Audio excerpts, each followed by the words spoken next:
Essa semana uma análise sobre as eleições desse ano e hoje ele conta as perspectivas para quem pode ser candidato à presidência da República. Bom dia, Bruno.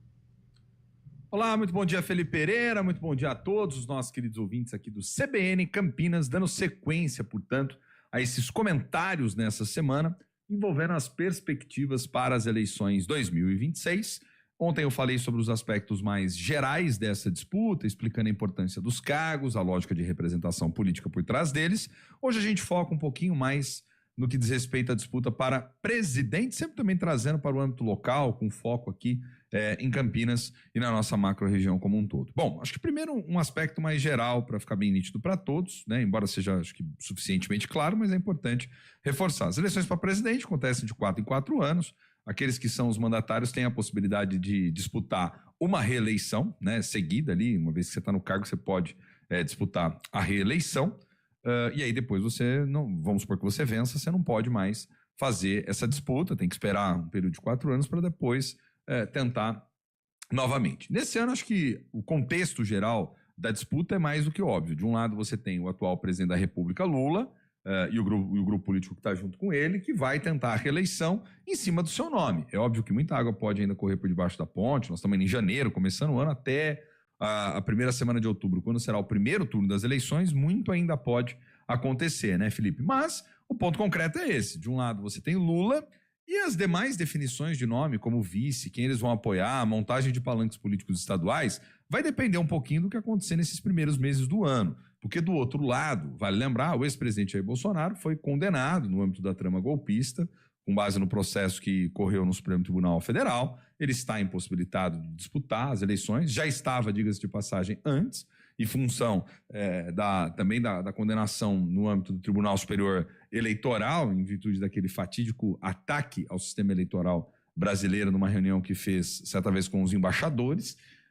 E aí ele está tentando, de alguma forma, emplacar o seu filho Flávio Bolsonaro para ser o representante desse grupo político, desse segmento, e, portanto, disputar essas eleições presidenciais de 2026, que nós já sabemos, já está mais do que nítido, tem uma tendência muito forte a serem eleições polarizadas, em torno de uma candidatura do PT, em volta de Lula, e do outro lado vai depender muito ainda dessa definição. Não dá para cravar hoje 100% que Flávio Bolsonaro efetivamente será o candidato, até porque, como eu estou dizendo, precisa entender como que os partidos apoiadores estão fazendo essa leitura, muitos têm bastante resistências em relação ao nome de Flávio, a classe política como um todo, o centrão, alguns partidos mais de centro-direita, optam por Tarcísio de Freitas, gostariam de uma composição política com ele. Tarcísio, ao mesmo tempo, está avaliando o jogo, porque não sabe ainda se tenta a reeleição ao governo do estado de São Paulo, ou de fato tenta essa composição, esse diálogo com a família Bolsonaro para ver se tem o seu apoio, porque sem esse apoio fica difícil também disputar uma eleição presidencial, para ver se avança, e isso são cenas que nós vamos acompanhar, como eu estou dizendo, ao longo desses próximos meses. Agora, é importante também olhar um pouco no retrovisor para poder entender e o que esperar, né? Primeiro porque Dário Saad, que é prefeito de Campinas, olhando mais para Campinas, é alguém que está mais próximo desse núcleo político, principalmente do governador Tarcísio de Freitas, o atual governador de São Paulo, né? Dário e Tarcísio são do mesmo partido, enfim, sempre muito próximos, em diálogo intenso também.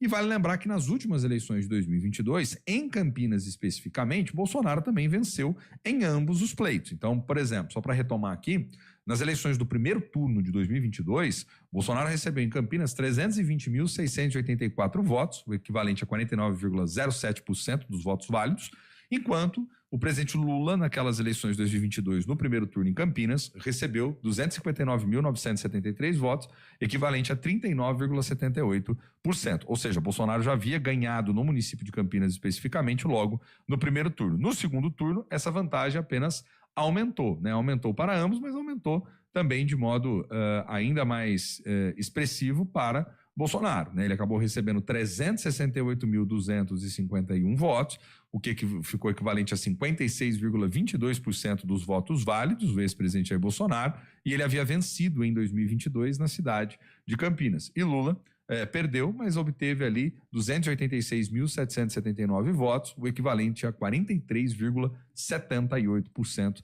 dos votos dados por parte dos eleitores.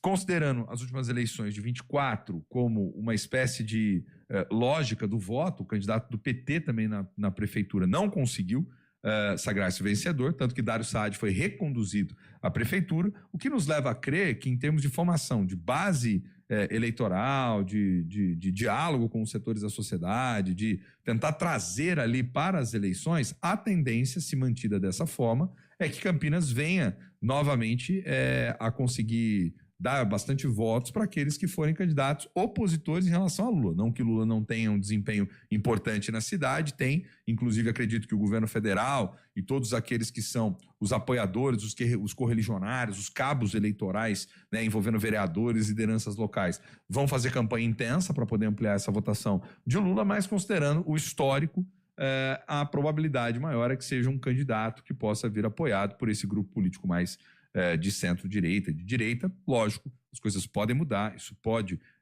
se transformar ao longo do processo da campanha, dependendo dos fatos que vierem a ser evidenciados, mas, considerando os atores políticos locais, vão pedir mais votos para um candidato que estiver nesse campo da centro-direita. Resta saber quais serão esses nomes, né, Felipe?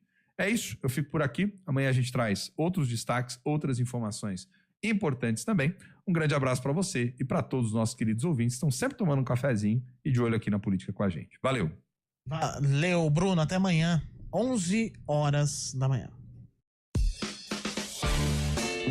Performa que pode, um bate-papo descontraído com convidados que vivenciam o dia a dia e a prática da tecnologia. Léo Tristão e Samir Caran trazem pessoas para compartilhar suas experiências e conhecimentos sobre temas voltados à tecnologia, inovação, cases de sucesso, empreendedorismo no mundo corporativo e novidades no mundo dos negócios em geral. Todo sábado, às 10 da manhã, na CBN Campinas. Tá sabendo? Você ganha até